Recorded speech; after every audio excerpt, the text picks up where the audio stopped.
If you think you've heard every heartbreaking crime story before, think again. This one will make you stop in your tracks. It's a tragedy that stole not one life, but two. One of them not even born yet. And it's a story that begins with a young mother full of dreams, ends in blood and heartbreak, and leaves behind a trail of questions so haunting, they may never truly be answered. Before we begin, make sure you subscribe to the channel and turn on notifications so you never miss a deep dive like this one. We tell the stories others turn away from, the ones that demand to be told. And if you believe stories like this deserve justice, hit the like button so more people will see them. Her name was Reagan Wilson. She was just 21 years old, a young mother-to-be glowing with anticipation for the arrival of her son, Silas. Friends described her as free-spirited, fearless in her authenticity, and unapologetically herself. She had already set up the nursery, rearranging it again and again because she wanted every detail perfect for when he came home. She had dreams for her child, dreams she would never get to see come true. On the night of June 5th, that bright, beautiful future was shattered.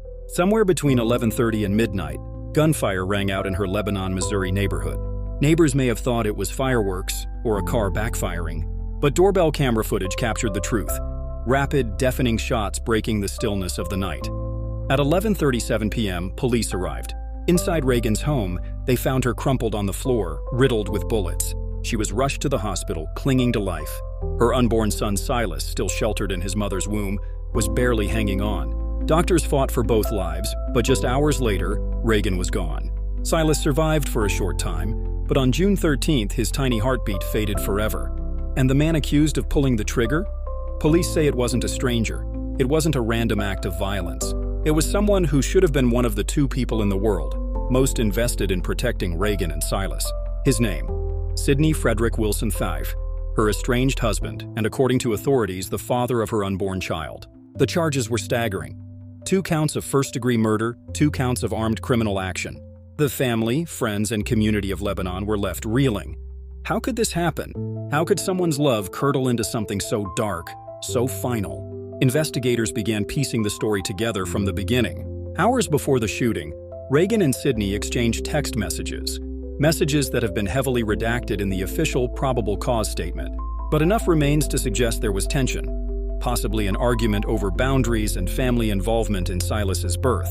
Somewhere in that conversation, words were said that may have set the night on its irreversible path. Video from Reagan's home that night shows a thin male figure creeping along the right side of the house. The man wore a camouflage hoodie, light pants, gloves, and a face covering. He carried something tucked between his arm and body. A deputy familiar with Sidney immediately recognized him. Not from his face, but from the way he walked, and this wasn't a wild guess. Investigators compared the footage to a video taken just days earlier at a Goodwill store where Sidney had been shopping. The walking pattern matched, down to the stride and body language. It was enough for detectives to take a closer look. When Sidney sat down with police for his first interview on June 7th, his story didn't match the evidence. He claimed he had been home that night, upset after receiving a Facebook message, possibly from Reagan, and that he didn't leave his residence until nearly an hour after the shooting.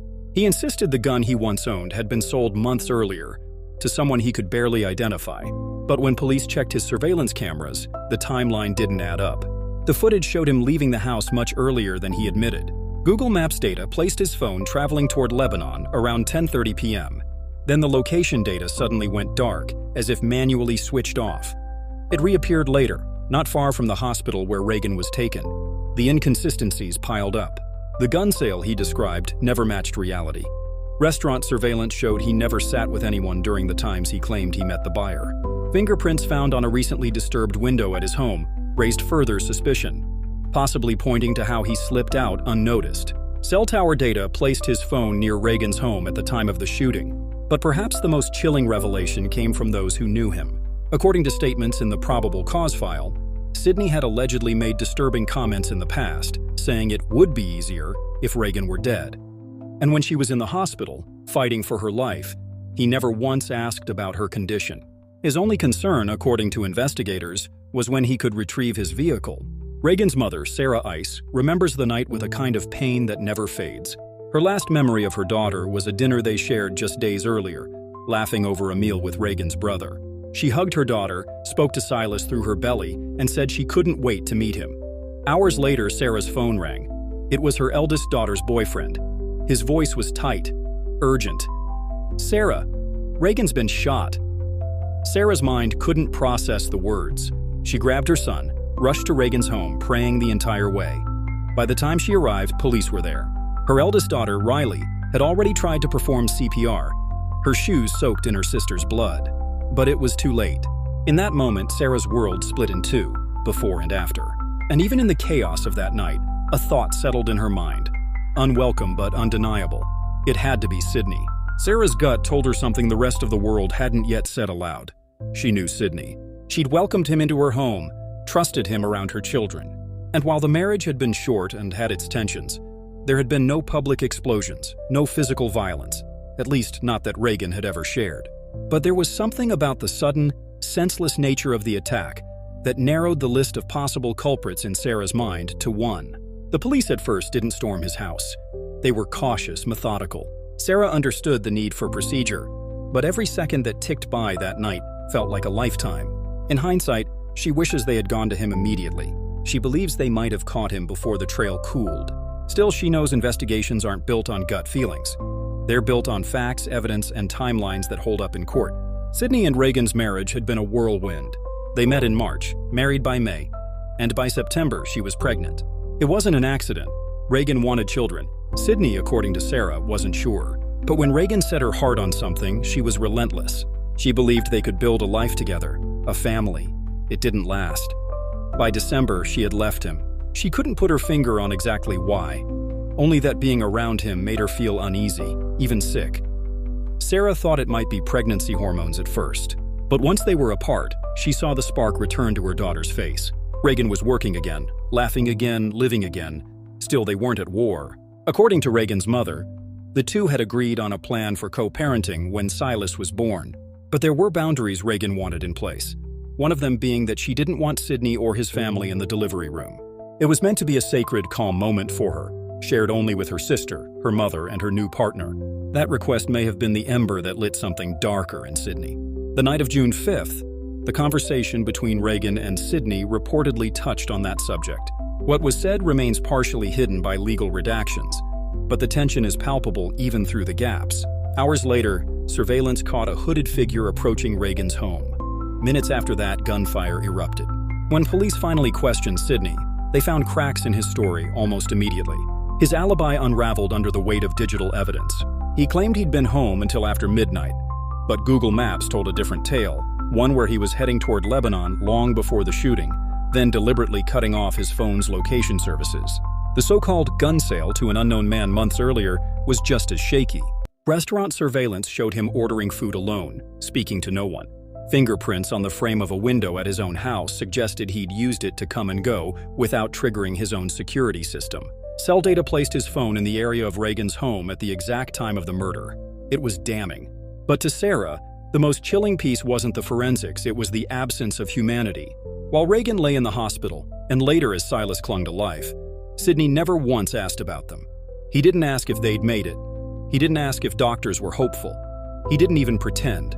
His only question to law enforcement was when he could get his car back. Sarah's voice tightens when she recalls it. "That told me everything I needed to know," she says. In the days after the shooting, grief rippled outward like a shockwave. Riley, Reagan's sister, was shattered. She had been close enough to hear the shots that night. She had texted Reagan seconds later asking if she was okay. There was no reply. She and her boyfriend, Ross, went to the house anyway, arriving just as police did. Riley tried CPR, desperate, refusing to accept what her eyes were telling her. She will never forget the feeling of her sister's blood soaking into her shoes, a stain that no washing could ever remove. Sarah had to make calls no parent should ever have to make. She told Reagan's father, she told relatives, and she even found herself delivering the news to Sydney's own mother, that he'd been arrested for the murder of her daughter and unborn grandson. Sarah says she heard the sound of her heart breaking on the other end of the phone. She believes Sydney's mother was blindsided, losing her son in that moment, just as Sarah had lost her daughter. The case has been painstakingly built by investigators who knew they couldn't afford to rush and risk losing justice. Sarah's husband, a member of the Missouri Highway Patrol, understood the process better than most. He knew each lead, more than 120 of them at one point, needed to be run down. He knew prosecutors would need airtight evidence to keep Sydney in custody and bring the case to trial. For now, Sydney sits behind bars without bond. The family's greatest fear, that he might walk free before trial, has so far been kept at bay. Every bond hearing is a tense, sleepless wait for them. They know all too well that the legal system doesn't run on emotion. It runs on what can be proven beyond reasonable doubt. And yet, in their hearts, they feel the truth is already clear. Through all of this, Sarah refuses to let Reagan's story be reduced to the details of her death. She talks about her daughter's laughter, the quirky way she dressed as a child, the pride she took in being her authentic self. She remembers their daily conversations, some about deep life decisions, others about the little things like whether a certain craving or ache was normal during pregnancy. She laughs softly at how ready Reagan was for Silas's arrival, how she admitted she was over the discomfort and just wanted to meet her son. Reagan wasn't just a victim. She was a daughter, a sister, a friend, and a soon-to-be mother who never got to hold her child. She was someone who believed in helping others, graduating high school early to become a CNA and then a med tech, with dreams of one day becoming a nurse. Her family is making sure those dreams live on. In the wake of the tragedy, they've created a scholarship fund in Reagan's name for students going into healthcare. They've also made bracelets honoring her and Silas, offering them to anyone who donates, but never requiring payment for those who simply want to remember her. The response has been overwhelming. Support has poured in from beyond their community. Strangers moved by her story, wanting to help in any way they can. Sarah says it's proof that even in death, Reagan is still touching lives. But every time Sarah drives past her daughter's burial site, close enough to her home that she can greet her daily, she feels the ache of all that's been stolen. And every time she passes the house where the shooting took place, she has to choose: dwell on the horror or hold on to the joy of the memories she still has. It's a choice she makes over and over.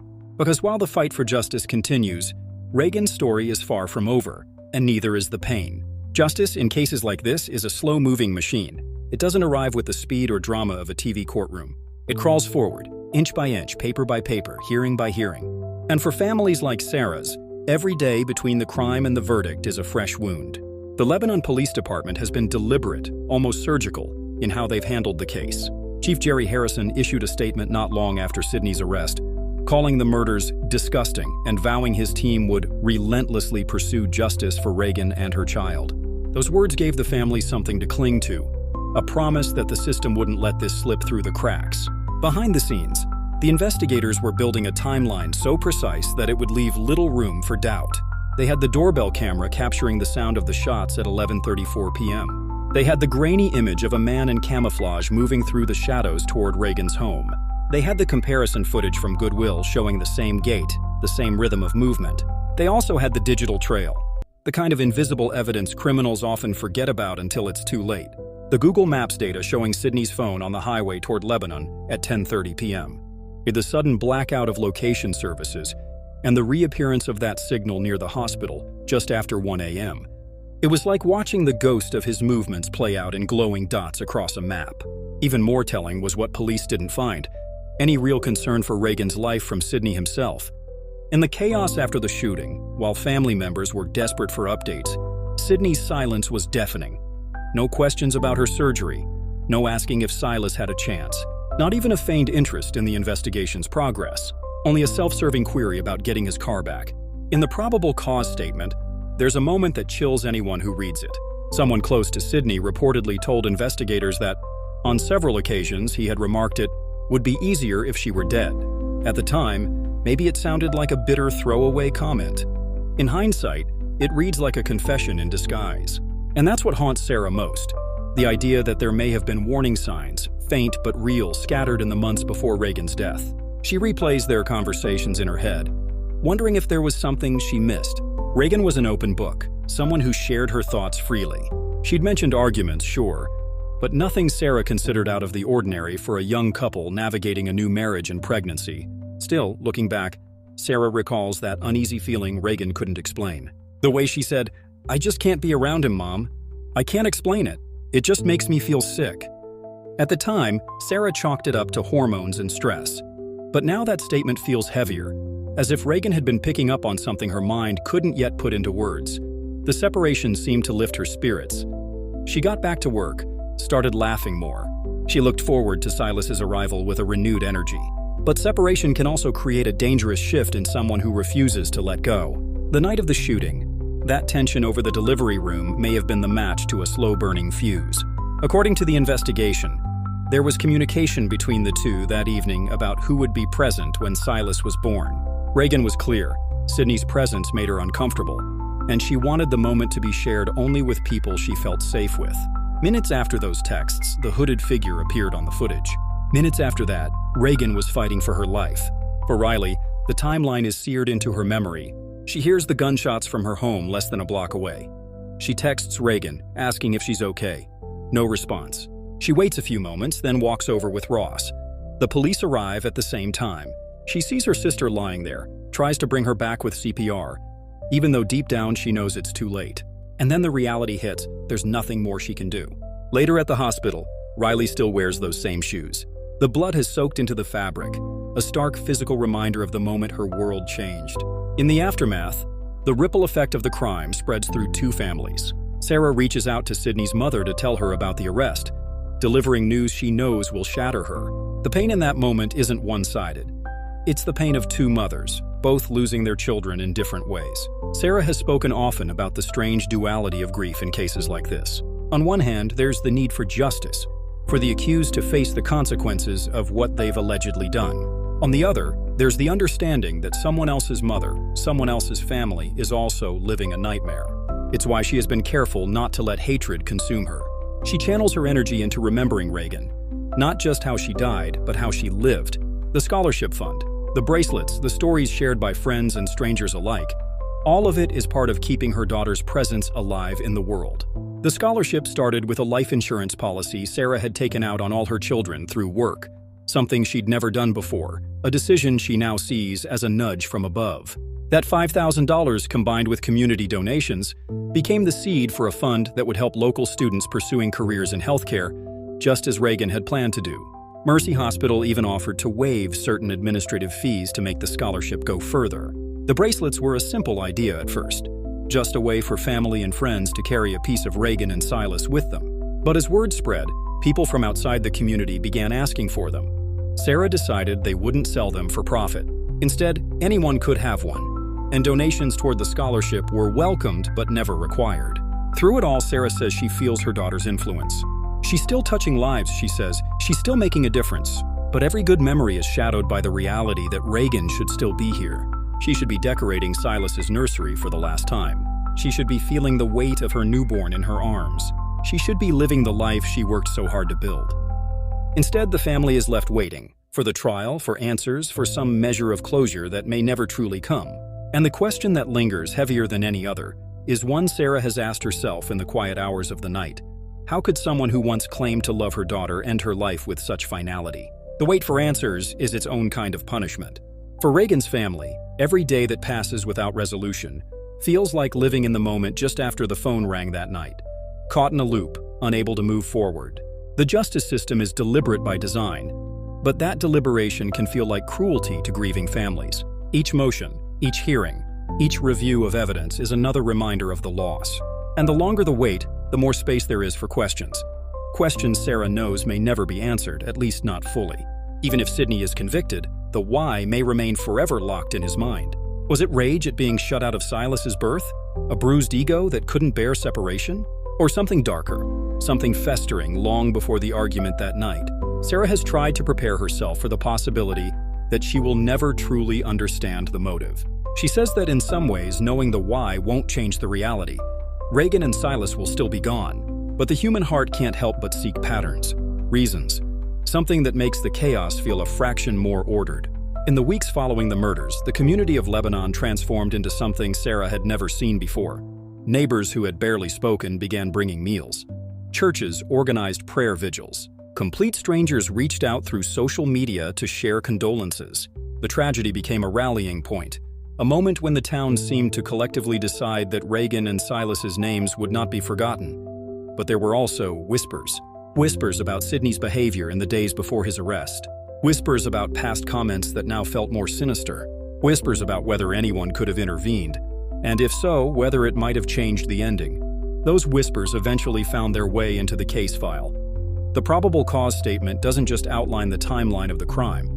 It paints a portrait of a man whose relationship had collapsed and whose words, in hindsight, look less like idle talk and more like foreshadowing. Friends or acquaintances allegedly recalled hearing Sydney say, would be easier if Reagan wasn't around. Even more chilling was the note that he showed no visible grief after her death. Investigators pieced together a picture of the hours leading up to the shooting.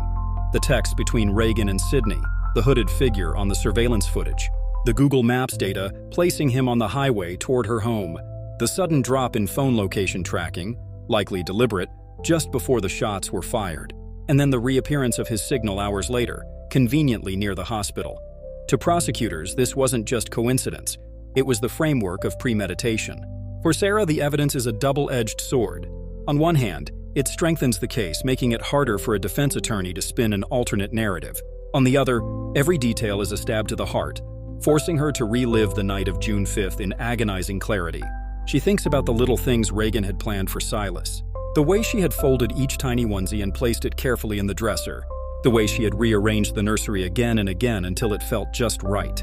The soft lullabies she played in the evenings, not just for herself, but for the baby who would never hear them outside her womb. It's in those moments, those quiet domestic details, that the weight of what was taken hits hardest. And yet Sarah has found a strange kind of strength in telling Reagan's story publicly. She knows the spotlight can be a double-edged sword too. Media attention can be overwhelming, even invasive. But it also keeps the pressure on, ensuring the case stays visible, the memory of the victims vivid in the minds of those who might otherwise move on. When she sits for interviews, she doesn't just recount the facts. She talks about the Reagan who loved fiercely, laughed loudly, and lived without apology. She wants the world to know about the sister who was Riley's shadow, the daughter who called her mother every day, the young woman who dreamed of helping others through nursing.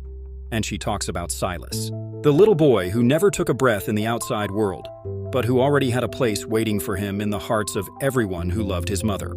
Keeping their names alive is part of the healing, Sarah says. The other part is making sure something good comes from the unthinkable. That's where the scholarship fund comes in. In her mind, it's a way to let Reagan's nurturing spirit live on through the success of others. Nursing students who will go on to save lives, just as Reagan had once planned to do. The bracelets have become small tokens of remembrance, little circles of silicone carrying not just a name, but a mission. Some people wear them as conversation starters, giving Sarah and others the chance to tell Reagan and Silas's story to someone new. Others wear them quietly, as a personal reminder of the fragility of life and the importance of protecting those we love. The generosity has been humbling. Donations have come in from people Sarah has never met. Some who simply stumbled upon Reagan's story online, others who saw coverage of the case and felt moved to help. It's proof, she says, that kindness can exist alongside cruelty, that light can emerge even in the darkest moments. But the darkness is still there, especially when Sarah has to pass the house where the murders happened. She sees it every day on her way to work, and every day she makes a conscious choice about how to process that sight. She could let it pull her into the black hole of grief, or she could focus on the laughter, the dinners, the moments of joy that came before. It's not easy. Some days, the weight of what happened crashes down without warning. A smell, a song, a flash of memory can break the fragile balance she's built. But she pushes forward, because she knows Reagan would have wanted her to. And so the family waits. They wait for the next hearing, for the next step in the process. They wait for the day when they can sit in a courtroom, look across the aisle and see the man accused of stealing their daughter and grandson's lives face a jury. They wait for justice.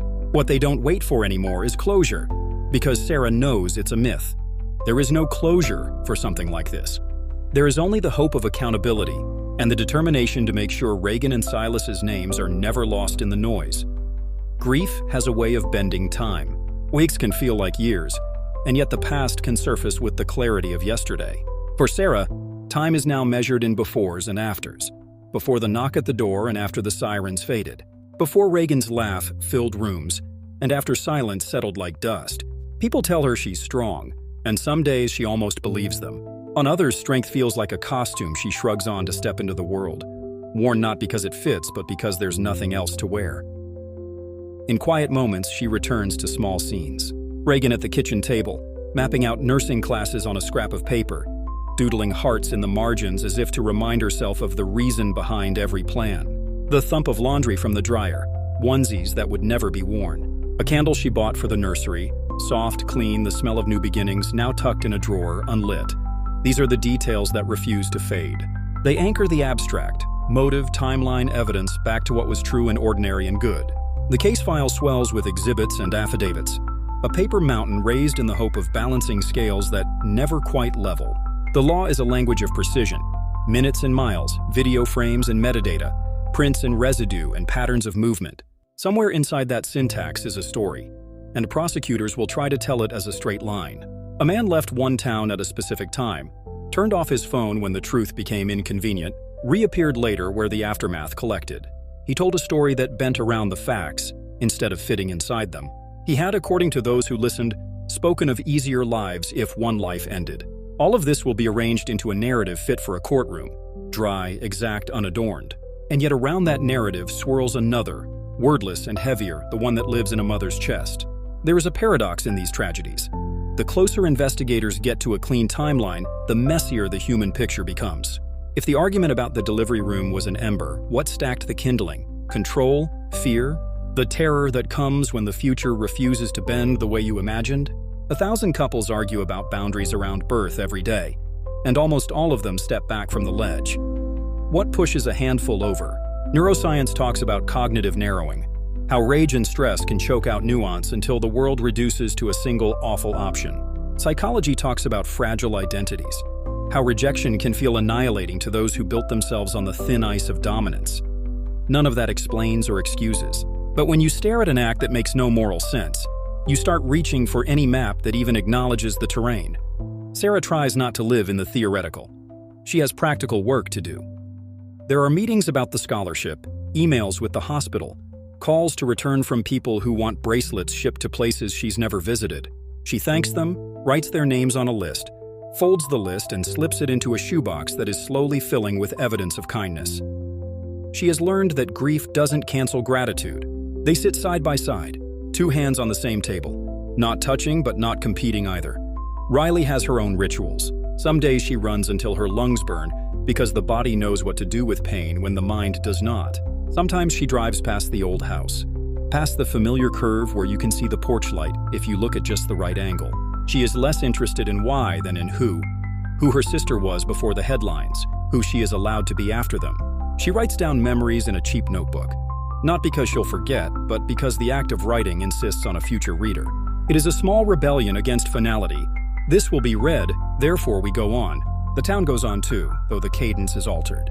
There are playgrounds where mothers glance up at each other a few beats longer than they used to. There are late-night gas stations where the soft plink of the door chime now carries a second tone beneath it, a thread of watchfulness. Tragedy doesn't end communities, but it tunes them, nudges them into a new key. And sometimes I think that is where safety begins. Not in locks or laws alone, but in the way we learn each other's names. In court, when that day arrives, there will be rows of faces, some closed like fists, some open and wet with tears that don't care who sees them. A judge will keep time. Attorneys will stand and sit and stand again, their voices traveling across the aisle like stones skimming water, ripples crossing and colliding. Evidence will be admitted, objections sustained and overruled. The doorbell chime audio will be played. The frame-by-frame walk will appear on a screen larger than life, the gait studied as if meaning can be coaxed from posture. The cell records will scroll like a player piano roll punched with coordinates. The words "would be easier if she were dead" will land like iron. And then there will be the human parts the law cannot quantify. The shoes Riley couldn't bring herself to throw away, the candle in the drawer, the nursery painted and repainted, the fourth arrangement the last. A mother's daily hello at a graveside that sits along her commute like a mile marker that never moves. If the verdict comes back guilty, the air in the room will change, but the ground outside will not. There will be sentences and statements and the brittle music of cameras snapping, and then people will go home to the same rooms. Justice is necessary and good. It is also smaller than we wish. It cannot reverse the physics of loss. It can only draw a boundary around what we refuse to accept and say, on this side, never again. If the verdict comes back not guilty, the air will change another way, and the ground will still refuse to move.